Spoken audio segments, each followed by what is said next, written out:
And there's one team in the NFL after last night that's not very fired up, though, and that's the Philadelphia Eagles, who were atrocious.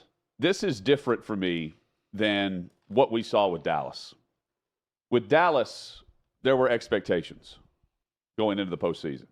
Number 2 seed, they wrap up the division. They do it, right? They win in the regular season. Philadelphia was winning in the regular season. 10-1. The schedule set up perfectly to start. They got things rolling towards the midway point of the regular season and then finished the year 1-6 down the stretch, including the loss to the Tampa Bay Buccaneers, who were underdogs at home to Philadelphia, who the locker room has just gone in disarray at the midway point. It was weird. It's odd. Sirianni, right on the hot seat, just like Mike McCarthy in Dallas. But the difference between the two, Dallas with expectations and the Eagles after starting 10-1, Chad, they were dead on arrival to the postseason. I didn't think they were going to win this game. No one from the OutKick studio that we had it, everyone's going with the Bucs. And here we sit the day after the game with the result that everyone expected from the team that made it to the Super Bowl a year ago and a team that had won 10 games in 11 matchups in the regular season.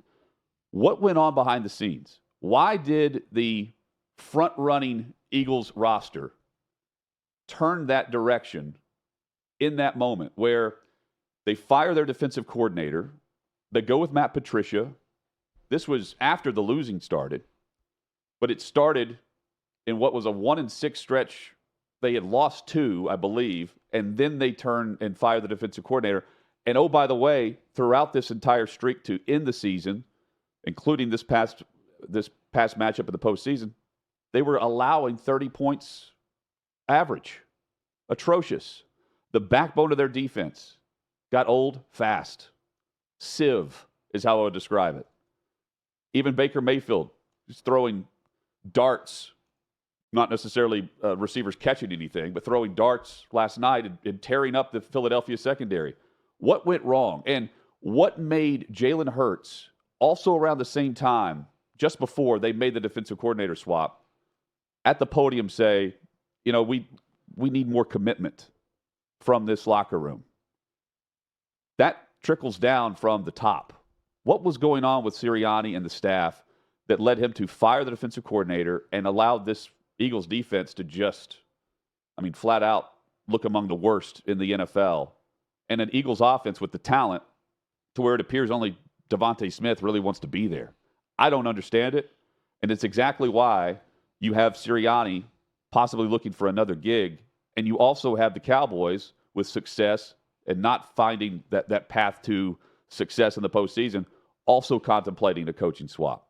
There's something off with both of those franchises, but in Dallas's case, I think it's more mental in the postseason aspect of the pressure, and in Philly, I think it's internal. And that's a huge issue for a Philly team that is extremely talented, getting older and getting older fast, in a window of opportunity that may have passed them by. And both, though, feel like it's very different, the issues, but both feel like they're sort of at an existential crisis point. Yeah. For the Cowboys, it's getting past the mental baggage. We're going to talk with Coach Dan Mullen later, and we're going to ask him about Dak Prescott and the Cowboys and the mental baggage, psychologically, how that can weigh on you where you don't get over the hump. You don't make plays in the biggest moments, and you fall apart in the end. That's where the Cowboys are as an organization, not just Mike McCarthy, not just Dak Prescott. It's Jerry Jones. It's Stephen Jones. It's the Cowboys organization. They're chokers. The Eagles went from best story of 2022 to best start of 2023 to most horrific finish of 2023. And somewhere in there, you've got reports of chemistry issues with A.J. Brown and teammates. Jalen Hurts continues to be his sort of stoic, silent self on most things. What's Nick Sirianni in all of this? Has he played a role in it? He is the head coach. There's a lot of questions, and it's tough to exactly pinpoint what it is that had the Eagles go south so quickly this season, and they could not even remotely bring it back together at any point. It was really crazy to witness how quickly they fell apart. this season with that Eagles team in that roster. And then to lose in this fashion in Tampa to a division that everyone made fun of all year, the NFC South. Oh, is there going to be a team with a losing record come out of the NFC South? The NFC South just absolutely blasted the NFC East. And think about the entire division, not just Cowboys and Eagles. Commanders about to have new leadership. They've got new ownership, new direction. The Giants were supposed to be good this year. They were terrible for a number of different reasons.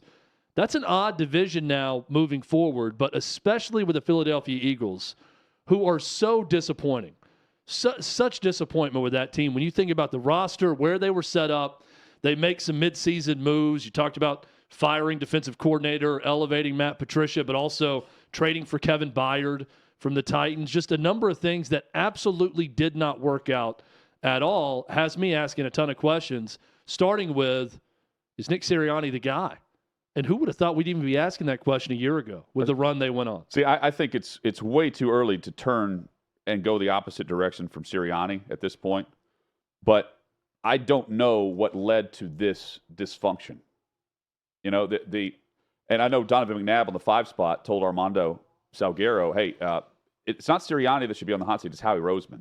But watching Howie Roseman on the broadcast last night pack up and leave well before the final zero hit, to me, he knows exactly what this season has been or became.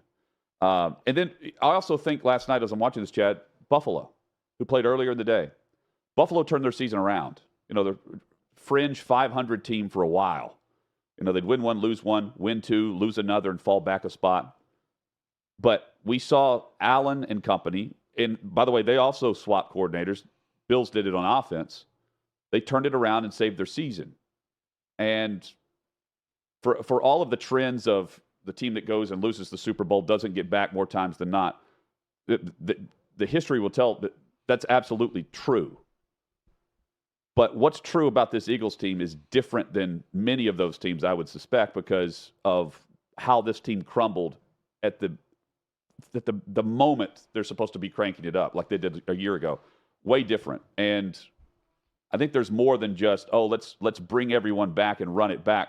The defense, I mean, they trade for Kevin Byard, but they also brought back guys that are just, they're a year too late instead of a year early on some of these. And because of that, maybe Roseman is on the hot seat more.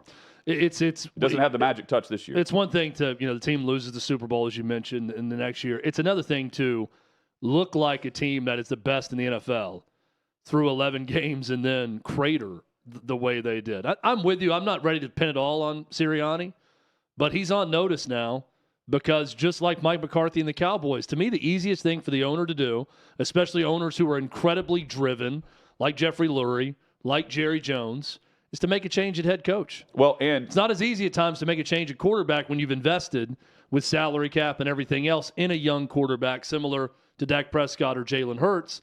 But it's easy to say, let's get a new coach in here and see if that's the kickstart we need. But it's also not just new coach, but they have several coaches in the pool now to choose from that we would expect Dallas and maybe Pittsburgh, which we'll get to in a moment, would also be looking at. But from Belichick to potentially Tomlin in a trade, we've got Vrabel, Pete Carroll, Jim Harbaugh, and then you have the young coaches, including Brian Johnson, the offensive coordinator of the Eagles. They're likely to lose. He's going to be interviewing for some gigs. All of that combined, I mean, if you're looking for the heir to whatever the Super Bowl run was for Philadelphia last year, you've got a great crop of veteran coaches and young coaches who are available. And that's not necessarily the case every year. And how much do you trust your leadership? Jason Kelce in tears on the sideline last night. He spoke to the team afterward. Reports coming out he's going to retire. Likely a Hall of Fame career at center for Jason Kelce is going to be over. So who are you trusting in that locker room to go to if you're, I don't know that you're trusting Howie Roseman, but if you're ownership, if you're the leadership of the organization, when you start to do the exit interviews this season, what opinions are you relying upon to know what exactly the issue was, what's going on? Is it A.J. Brown? Is he a part of the problem, even though he's such a great talent? I don't know. Well, it starts with Hurts. I mean, but you got to find out. Your $51 million average salary year guy. Right. You go to him first, but my point is, do you trust him? You have they absolutely. They have a 5-year, $255 million deal, and but he's by the way, part of their demise too.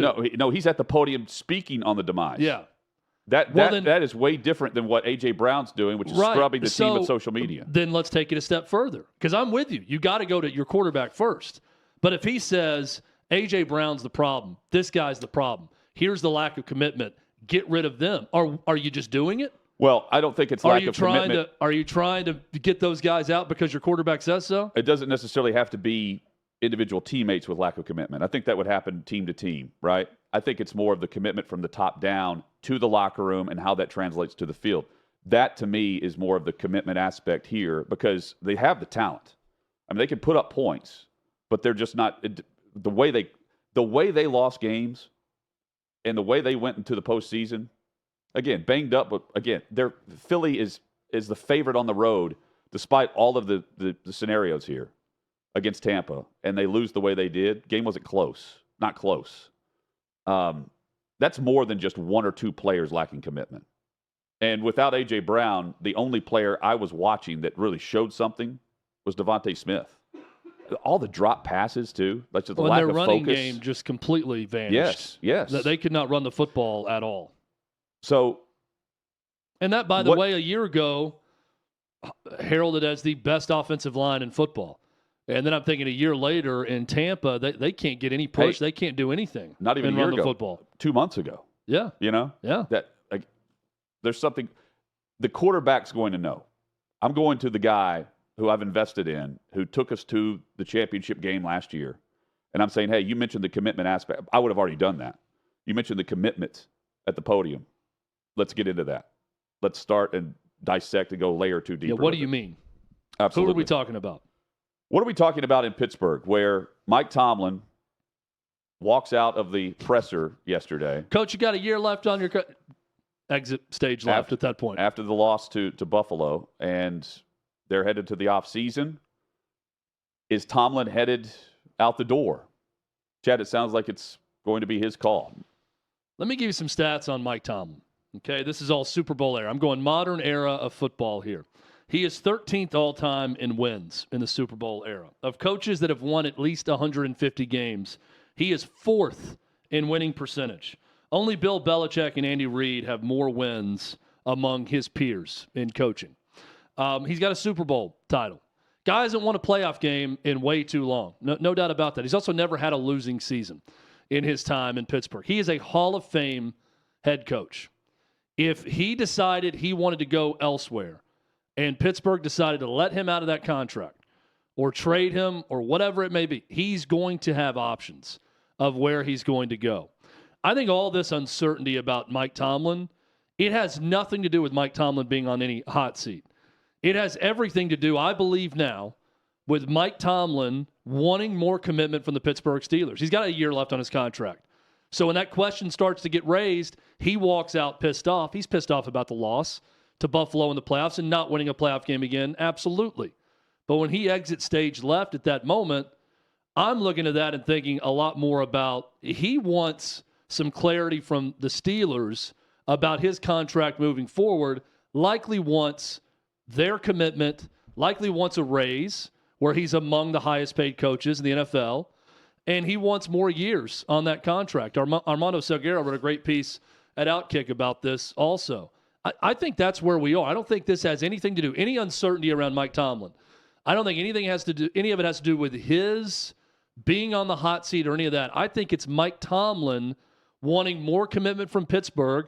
And if not, Hutton, it may be a decision where, hey, it could be time to just mutually part ways and sit out a year and then go somewhere else. Well, Tomlin, according to Mike Garafolo, has informed the team that he plans to return in 2024. He did that today. That also would be in a lame duck year. He's got a year left on his contract, right, as you mentioned. And, the speculation was, well, if he wants out, he would sit out a year. And the reason for that would be he's going to be traded. It'd be like a Sean Payton's spot for him. But with him telling the team he's that he plans to return. Yee, right? I believe that's correct. I think so. Let me double check. So, again, Tomlin met with the players after the loss yesterday. They get back to Pittsburgh. He says, I plan to return in 2024. we'll see about the reports also from Pittsburgh, the Times-Gazette, I believe, that said yesterday, prior to the game, that the Steelers want to extend his contract. They've made that clear. Tomlin was also reported he was going to meet with his family, so he's done that apparently. And instead of taking a year off, he plans to return to coach the Steelers for the final year of his current contract. Do they get a contract extended? Do they meet a certain point where they end up trading him? Again, there are a lot of scenarios that you could read into when he says he plans to return and coach in 2024. Well, right? It's the also way that report is phrased, Tomlin can think he's coaching, but if things go awry in a contract negotiation, then it's on the Steelers, like you're saying. And I still think, look, they got in the playoffs with Mason Rudolph, and they had to win, I think, their last 3 games to get in the playoffs late with Mason Rudolph. They got to figure out quarterback. Yeah. That's the biggest part of this. What could this Steelers team do with Kirk Cousins, as an example? If you upgraded to that level, what are they then? I don't know, but that's where they got to focus first. Well, and it's not running it back with Kenny Pickett. It's not running back with Kenny Pickett. He's on the roster, but he's not the guaranteed starter by any means. If I'm critical, if I'm ownership and I'm going to be critical of Mike Tomlin with this team and this group, it's first off, it's not. He got to the playoffs with Mason Rudolph. Okay, look around the playoffs. You're going to be hard-pressed to find a quarterback situation a lot worse than that one. They got to figure out quarterback, and he waited too long on Matt Canada. I do believe that he took way too long with that decision, and that is a negative against Mike Tomlin. He has to have a plan about who's going to lead that offense and who they're going to lead the offense with at quarterback.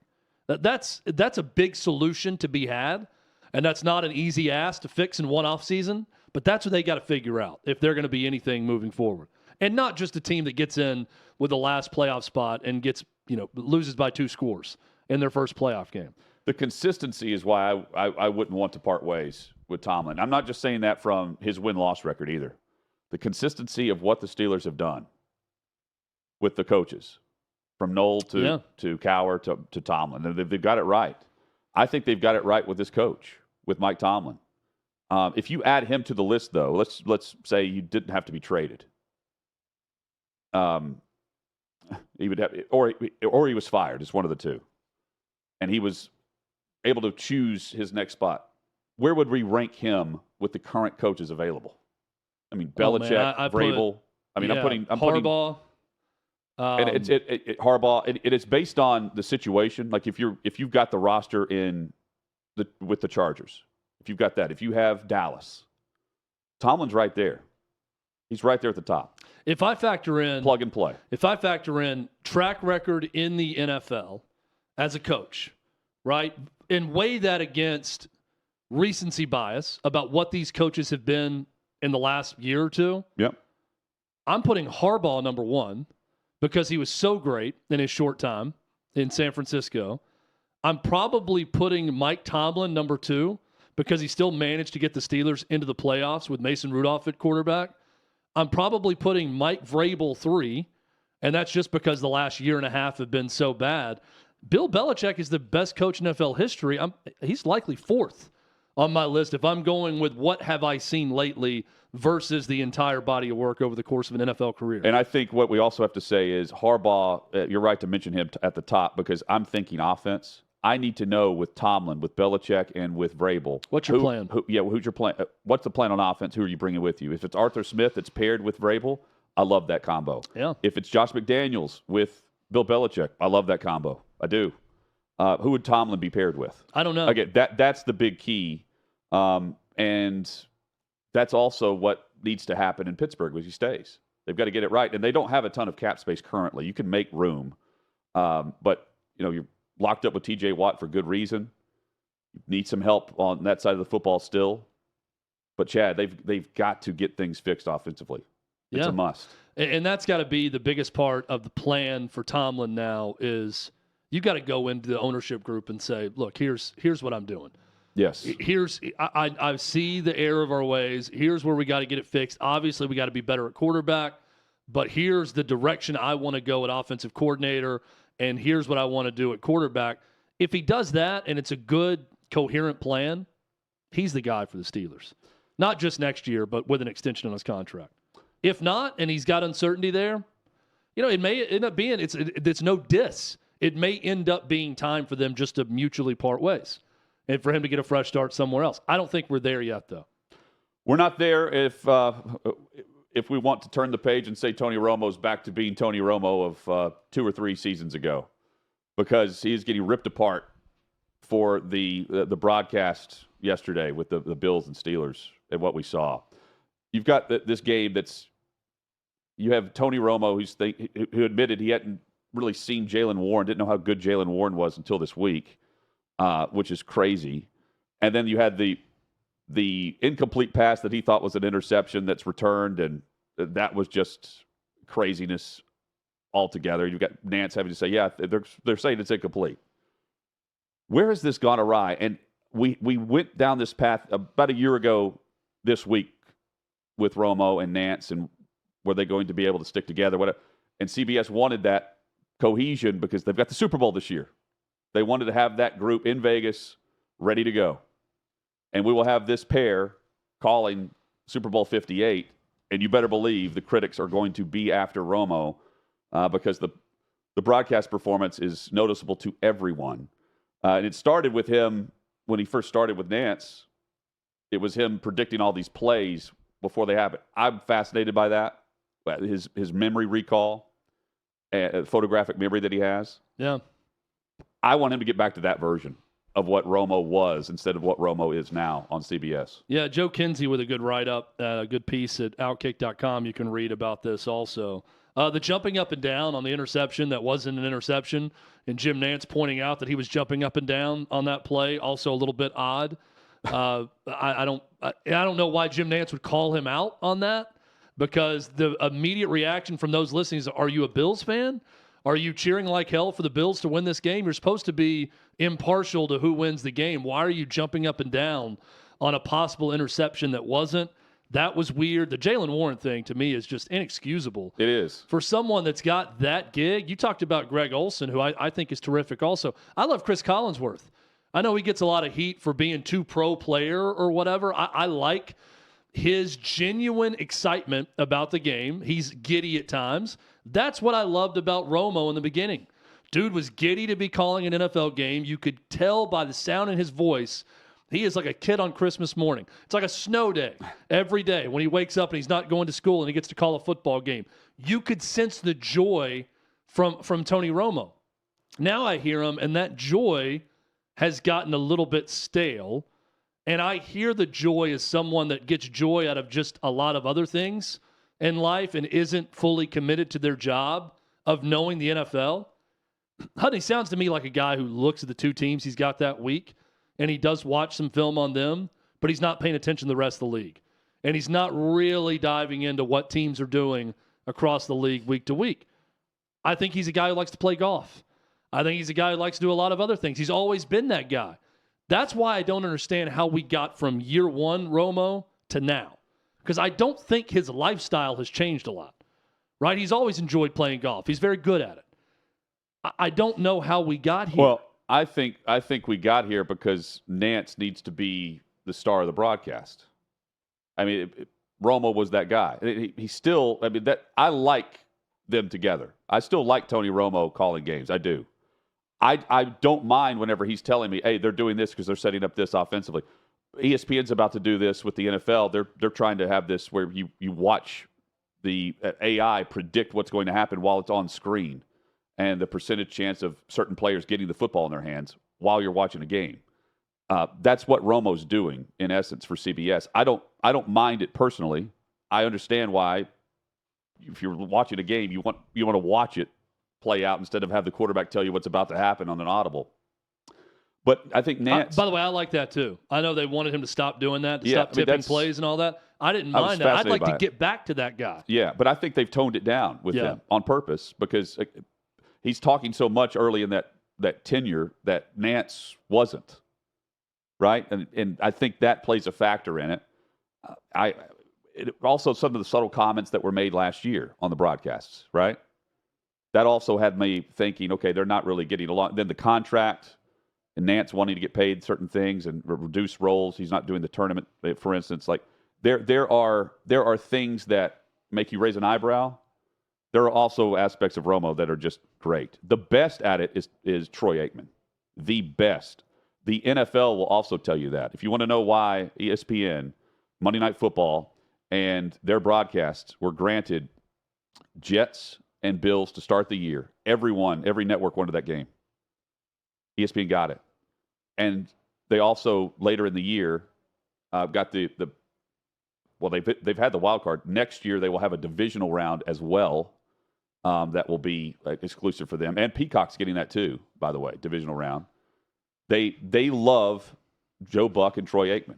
Even though Aikman is critical of the officials, is critical of NFL decisions, it is that group that they focus on and why ESPN invested what they did in that broadcast, because they're now getting the best options instead of the worst, which is what they had on the Monday Night Football schedule. It's why they really, it's been a reclamation with project, Romo, but it's gone way up in the last 3 years. With Romo too, because the NFL has such authority over these games and distribution, I wouldn't be shocked if the NFL also said something about Romo tipping these plays. Yeah. Again, just because of fan feedback. A lot of fans didn't like it, and I don't know why you would change it if it was being heralded as something different, new, and popular. It's kind of like McAfee on game day. I think he's going to be better with Chiefs-Bills because he's so familiar with those teams, and especially Patrick Mahomes and the Chiefs. That's the next game he has, so I think that will be a little bit better. His lack of knowledge of the Pittsburgh Steelers was very odd to me. Yeah. And strikes of a guy that's way overpaid, considering what they're getting output from him right now. Troy Aikman's a good example of perfect marriage of superstar former player with just really damn good at their job. He's just consistent. Yes, and he's a Hall of Famer. Like, there is something to that, right? Chris Collinsworth is great. Chris Collinsworth was a good NFL wide receiver. Yeah. Troy Aikman's Troy Aikman, and he works hard, clearly, and he's very good at his job. Next up, Tom Brady. I'm very interested to see how he does in this role, because we know if he commits to it and he watches game film and he studies up, he will know everything that's going on, and he's got the personality and the communication ability to be great at that job. I think what Peyton and Eli do, it's perfect for Peyton and Eli. Having watched this now, I watched almost the whole game last night, and they've got Bruce Arians on, who's hilarious for the entire second quarter with those guys who knows both really well. Coach Peyton at one point. I love watching that, and they're in their bag when they're doing that show. That's what they need to be doing. They've got a spin of comedy to everything they do anyways. That's their personality. Having seen that, I don't want to see Peyton Manning on an A broadcast team for a network now. I don't want to see him in a traditional broadcasting role. Maybe see Peyton on a studio show somewhere would be good. I don't want to see that part of Peyton Manning. He is exactly where he needs to be with that Manning cast. Is Tom Brady going to be exactly where he needs to be? We thought Tony Romo was exactly where he needs to be. Does he need to be on a studio show somewhere and not calling games? These are all things to work out eventually. No, but he's got to get better. Romo doesn't need to be in a studio show because that's more or less what he's doing now. He's telling us he didn't know Jaylen Warren was this good. Yeah, he's not up on the NFL. You're right. Why he doesn't Romo to me doesn't have to watch a lot of film because he can watch just it live action and tell you what's being set up. I want to see more of that and what made him great. It'd be less of Nance though. Again, I think that's also part of both of these guys. I think Romo's like the kid playing the game, and Nance is the pro. You know, he's also the consistent pro. Well, he's a star. And, right, but a lot like Aikman, where he gets up to the plate and gets a hit.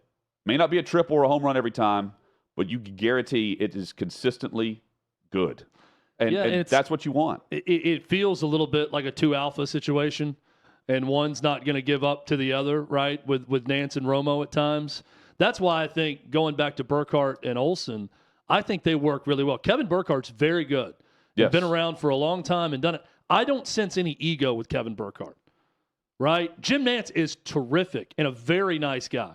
I'm not saying anything bad about Jim Nance. You're right. Jim Nance has also done this long enough that he knows exactly how he wants it done, to where I'm sure he's very particular about his broadcasts and who he works with in those broadcasts, and he's earned the right to do that. When I listen to Burkhardt and Olsen, I hear two guys, while very accomplished and very good at their job, that are hungry and eager to do a good job and hungry and eager to feed off the other one. They're both assist men. They're great at dishing the ball to the other one. I like that in a broadcast. Well, it's gonna be Burkhardt I think with they're Brady. really good at that. It'll be Burkhardt with Brady. And I think that that's the perfect fit for Brady, is a guy who's going to be a good point guard in Kevin Burkhardt. It's just different with every crew and what you get and the personalities with each one. Well, Nance wouldn't have moved on from Phil Simms for Tony Romo unless Nance wanted to. And I've said this a few times, maybe not on this show, but Chad, you know this. I was there whenever they were rehearsing. It was a Titans-Bears preseason game, and it was Nance and Romo rehearsing in the booth next to ours the day before while we're going through setup. It was the first preseason game, and it was CBS's national broadcast. So it was going to be the debut of Romo, and, yeah, they called a game off a monitor the day before, and watching Romo, he was enthusiastic. He wasn't jumping up and down.